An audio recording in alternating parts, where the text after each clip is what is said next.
Okay, good evening folks. It is the 20th of June 2010. Just going to do a quick and probably very quick video on this US dollar CAD for the weekly outlook. Basically this pair has just been such a mess. It's really anybody's guess to say what this pair is going to do next. Up, down, up, down. It's really just sort of too messy for me, for my liking, I would say. I mean, we had that buy set up there. It wasn't really very convincing because we'd already hit the TDST resistance. We've closed above there, and since then we've just been heading lower all the time. Another bearish week this week past. On the monthly, we completed the TDF buy setup finally. And obviously, I mean, we're covering most of this bar, which we do expect to happen. But based on the daily chart, I just don't really see too much here that's going to kind of help me get involved in this pair.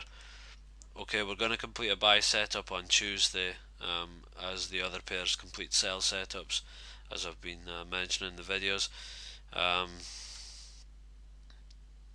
Yeah, I mean, possibly. I mean, I was looking at this earlier and I was starting to think, I mean, obviously I always expect to see a lot of this bar covered in the month, so it could well be that we bounce and close, up near the open and then kick on from there. Because as I said in other videos as well, we still have a week and a half left of this month, and it's coming to kind of crunch time in the month.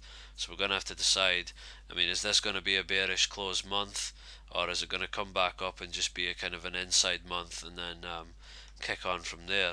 So we're going to have to kind of see a decision on that quite soon.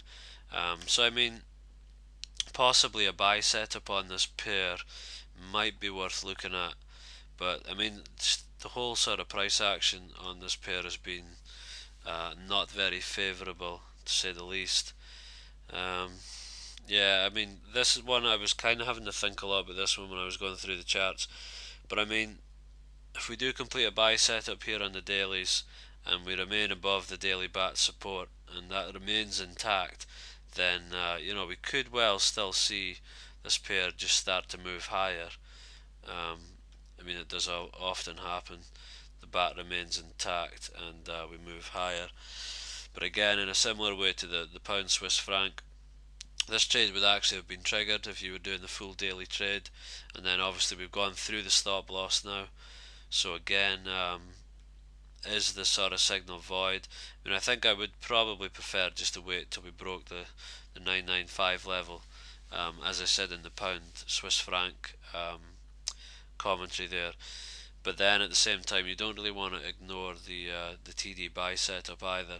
So yeah, what I'll do is I'll take a look at this on Tuesday and see if all these setups still remain, because obviously we have sell setups in the opposite pairs. So we'll see if all those setups come about and see where we are going into Tuesday, and then I'll make a decision on it. Okay, cheers.